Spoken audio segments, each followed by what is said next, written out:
I came there in 91, and the magic between Davey, Allison, and myself and that race team was unbelievable. Winning races hand over fist, won the 1992 Daytona 500, back-to-back Winston All-Star races, and almost won the championship in 92. 93 started off a little soft. I kind of go back to something I said earlier. You can't get fat and lazy in racing. And not that we got fat and lazy, but I talked about change also. Yeah. We were so good in 92 that we didn't work to be better during the offseason of 93.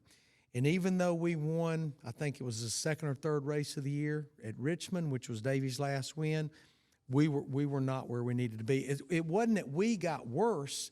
Everybody else got better. Yeah. And it took us a while to overcome that. Davey was one of my best friends. Robert Yates was one of my best friends. And then we lose Davey Allison in July of 1993.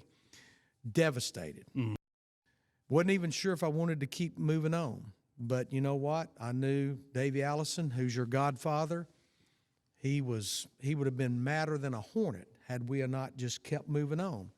What made you, not to interrupt you, but what was it about Davey that y'all formed obviously a really great kind of same thing as the broadcast booth? I don't know how many people stopped me too, and like if Davey wouldn't have passed away, which we all have our time, Mm-hmm. but if that wouldn't had tragically happened, that Dale Earnhardt wouldn't have as many wins, or this other driver wouldn't have as many wins. Like what about Davey on the track and off the track made him so great? And then also what was y'all's relationship like, and why were you best friends? What'd you love about him? You know, a lot of people connect Davey and I because of me being from Birmingham and him being from Hueytown. Mm-hmm. I never really got to know Davey because just about the time Davey started growing in his racing, super late model racing around Birmingham and the Southeast, I'd already moved to the Carolinas to pursue NASCAR. So we had zero relationship. I mean, we,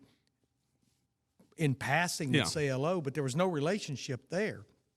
But I remember when, you know, Davey and I started developing a friendship well before I even went to work for the 28 car. They parked the cars, as you well know, in the garage area, how they are in points. Mm-hmm. And it seemed like 1989, 1990, the 26 car that I was with and the 28 car, we were always right together in points. We were always like 5th and 6th, 6th and 7th. So we always parked beside each other.